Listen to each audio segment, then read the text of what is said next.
Welcome friends. तो देखो आज इंग्लिश का हम लोग फर्स्ट ग्रामर का जो है फर्स्ट चैप्टर है that is introduction of grammar. तो एक आइडिया ले लो बेसिकली, उसके बाद हम लोग हर chapter deeply in depth study करेंगे। तो फॉलो करते हैं ना, एक एक चीज़ हम लोग के यहाँ पे जो है टोटली कवर होगा, तो ज़रूर देखते रहना। इसके साथ इंग्लिश के साथ हम लोग का डीएससी इंग्लिश तो चैनल है, इसके साथ डीएससी रीजनिंग है जहाँ पे रीजनिंग अपलोड होता है, डीएससी मैथ्स है, डीएससी जीके हैं जहाँ पे आप फॉलो कर सकते हो। ठीक है, तो सबसे पहले देखो हम लोग चैप्टर 1 करते हैं। तो इसको समझो अच्छे से, क्योंकि इंग्लिश का अगर आपका ग्रामर स्ट्रांग होता है, वोकैब स्ट्रांग होता है, तो आप कुछ भी कर सकते हो। ठीक है, तो सबसे पहले देखो यहाँ पे क्या है। पहले हम लोग समझ लेते हैं सेंटेंस बेसिकली है क्या। तो सेंटेंस कुछ नहीं है, एक ग्रुप ऑफ वर्ड्स है जिसका कंप्लीट मीनिंग हो, उसी को हम लोग सेंटेंस कहेंगे। नहीं तो हम लोग उसको सेंटेंस नहीं कहेंगे। अगर कंप्लीट मीनिंग नहीं आता है तो फिर वो सेंटेंस नहीं कहलाएगा। जैसे a good girl said that this I can do it, example है। जैसे गुड, कोई भी एक गुड गर्ल है, वो उसने कहा है आई कैन डू इट। तो ये जो है सेंस ग्रो करता है। तो सेंस अगर ग्रो करे तब हम लोग उसको सेंटेंस कहेंगे। अब देखो सेंटेंस को बेसिकली 5 क्लासेस में डिवाइड किया गया है, 4 कैटेगरी है। फिर उसको सब डिवाइड भी किया गया कैसे, एफर्मेटिव एंड नेगेटिव। एफर्मेटिव मतलब कुछ भी चीज़ को जो आप मान लेना जिसका आंसर येस हो, और नेगेटिव मतलब इसको डिनाई करना, नहीं मानना। अब चलो कैटेगरी देख लेते हैं, क्लासेस क्या क्या है। तो सबसे पहले क्लास जो है वो असर्टिव और डिक्लेरेटिव है। मतलब क्या है भैया, कुछ भी सिंपल स्टेटमेंट कर दो। ठीक है, मैंने खाया, मैंने गया, मैं घूमा, मैं पढ़ता हूँ, मैं खेलता हूँ, मैं एसएससी का प्रिपरेशन कर रहा हूँ, बैंक का कुछ भी। तो जैसे I know him, Raj is a good boy. तो ये आपका सिंपल स्टेटमेंट जो है वो आ जाएगा असर्टिव और डिक्लेरेटिव में। इंट्रोगेटिव, आप समझ ही रहे हो, किसी को कुछ क्वेश्चन पूछना। What is your name, what do you do stay, where do you say, where do you stay, कहाँ रहते हो, क्या नाम है, क्या खाते हो, क्या पढ़ते हो, जो भी हम लोग बोले तो वो इंट्रोगेटिव में आ जाएगा।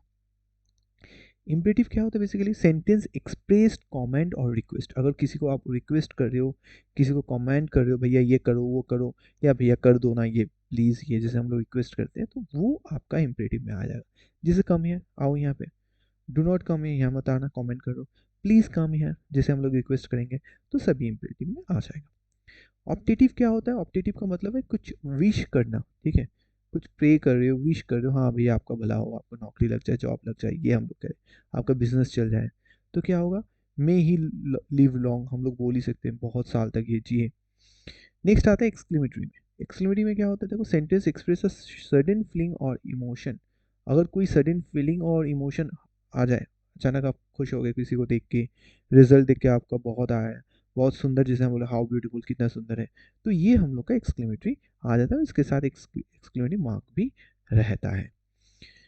अब देखो कुछ, हाँ, हम लोग समझ लेते हैं सब्जेक्ट एंड प्रेडिकेट क्या होता है, वो थोड़ा देख लेते हैं। जैसे देखो यहाँ पे रोहित सिंग्स वेरी वेल, तो यहाँ पे सब्जेक्ट क्या कौन हो जाएगा भैया, रोहित। बाकी सिंग्स वेरी वेल, ये प्रेडिकेट आ जाएगा। A clever boy, a clever boy will act like this, तो क्लेवर बॉय पूरा आपका सब्जेक्ट आ जाएगा। विल एक्ट लाइक दिस, ये आपका प्रेडिकेट आएगा। Nobody loves a bad boy, तो नो बॉडी आपका सब्जेक्ट आ जाएगा। लव्स अ बैड बॉय, वो आपका प्रेडिकेट आ जाएगा। तो सब्जेक्ट सिर्फ एक ही वर्ड हो ये नहीं, मतलब ऐसा कुछ रूल नहीं है, ग्रुप ऑफ वर्ड्स भी हो सकता है। जैसे एक अ क्लेवर बॉय जो है, ये समझ लेना। ठीक है, नेक्स्ट देखो सब्जेक्ट क्या है, the first part denote the person or things whom which something is said, जिसके बारे में हम लोग कुछ कह रहे हैं। इट मस्ट बी नाउन और नाउन इक्विवेलेंट, नाउन भी हो सकता है, नाउन इक्विवेलेंट होता है। And many consist of any number of words, देखो मैं जैसे बोल रहा हूँ, बहुत सारा नंबर ऑफ वर्ड्स भी हो सकता है। सेकेंड पार्ट को हम लोग क्या कहते हैं, denote what is said about the subject, subject के बारे में क्या कहा गया है, वो आपका प्रेडिकेट है। और it may contain at least a finite verb expressed और अंडरस्टैंड, फाइनाइट वर्ब हो या एक्सप्रेस्ड हो या अंडरस्टैंड समझ में आए, ऐसा भी चलेगा। देखो the subject is often understood in some sentence specially in imperative. The subject क्या होता है, जैसे जैसे हम लोग अगर बोले जे, मान लो समझ में आ रहा है, नहीं बोला है लेकिन, हाँ भैया चलो सब्जेक्ट है।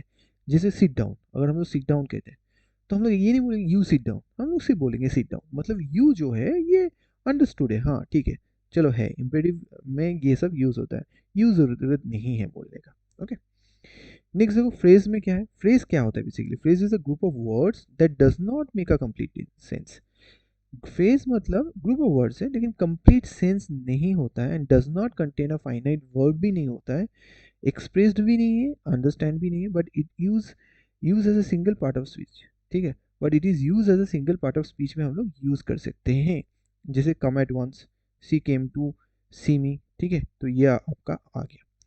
क्लॉज क्या है, देखो clause is a group of words having a subject and a predicate of is own but forming part of a bigger sentence. Clause क्या है, is a group of words है, हैविंग अ सब्जेक्ट होता है, उसका predicate होता है और एक बिगर सेंटेंस का पार्ट भी होता है, जैसे I know that he is ill, the boy who did it's my brother.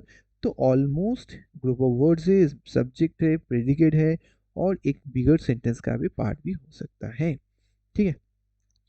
अब आ जाते हैं, बेसिकली वर्ड्स जो है वो 8 क्लासेस में डिवाइडेड है। वो डिवाइड क्या देते हैं सभी को हम लोग को पता है। बेसिकली पहला आता है नाउन, जो हम लोग बाद में डिटेल में भी डिस्कस करेंगे। नाउन क्या है, is a word which names any person और थिंग। प्रोनाउन क्या है, is a word use for a noun और क्लॉज। प्रोनाउन क्या है, जो नाउन और क्लॉज के लिए होता है। नाउन क्या है, जो name which names any person और थिंग, किसी पर्सन और थिंग के बारे में बताना। प्रोनाउन है वो इज अ वर्ड्स जो नाउन और क्लॉज के लिए बैठाया जाता है। एडजेक्टिव क्या है, ऐड समथिंग, एडजेक्टिव मतलब you are adding something to the meaning of the noun, जैसे he is a good boy, ठीक है, कैसा लड़का है, गुड है, ये हम लोग ऐड कर रहे हैं उसके ऊपर। वर्ब क्या है, is word to express action और अ स्टेट ऑफ बीइंग और हैविंग समथिंग, ठीक है, तो मतलब ये एक्शन बताता है या तुम्हारा स्टेट, तुम किस अवस्था में हो, क्या हो, ये बताता है, जैसे the sun shines, sun shines, ठीक है, तो ये हम लोग का वर्ब हो गया। एडवर्ब क्या है, is a word which add something to the meaning of the verb. देखो एडवर्ब क्या है, जैसे आप देखो क्या है ये, जैसे हम लोग एडजेक्टिव क्या नाउन के बारे में कुछ ये करते हैं, एडवर्ब बेसिकली वर्ब को एडिशनल, भैया वो ही इज रनिंग, कैसे दौड़ रहा है, बहुत फास्ट, ठीक है। वर्ब, एडजेक्टिव, अनदर वर्ब, तो एडवर्ब जो है वो क्वालिफाई कर सकता है add something to the verb, adjective को भी और एक दूसरा एडवर्ब को भी, ठीक है। Another meaning of a verb, ये एडवर्ब होगा, बेसिकली एडवर्ब को भी कर सकता है, ठीक है। ही वर्क्स फास्ट, तो कैसा वर्क कर रहा है भैया, फास्ट वर्क कर रहा है, तो एडवर्ब हो गया ये फास्ट। प्रीपोजिशन क्या है, basically is a word placed before a noun और अ नाउन इक्विवेलेंट। नाउन और नाउन इक्विवेलेंट के पहले बैठता है to show its relation to some other words in the sentence. क्यों बैठता है पहले भैया, उसका रिलेशन शो करने के लिए, जो दूसरा वर्ड्स रहेगा सेंटेंस में उसके हिसाब से ये बैठता है। जैसे the book is on the table, तो बुक कहाँ है, ऑन बैठा दिया, तो दूसरे वर्ड्स जो है बुक को ये रिलेट कर दिया टेबल के ऊपर में रखा हुआ है, तो टेबल जो है नाउन है, तो ये अदर वर्ड्स है, तो इसको लिंक कर दिया कहाँ है भैया, ऊपर में है। कंजंक्शन क्या है, is a word which joint words और फ्रेज और क्लॉज, जो वर्ड को ज्वाइन करता है, फ्रेज को करता है, क्लॉज को करता है। जैसे he said this to Ram and Rohit, he said behind you but in front of mind, ये हम लोग जोड़ने के लिए, ज्वाइन के लिए काम आता है। इंटरजेक्शन क्या है, is a word which express some sudden feelings और इमोशन।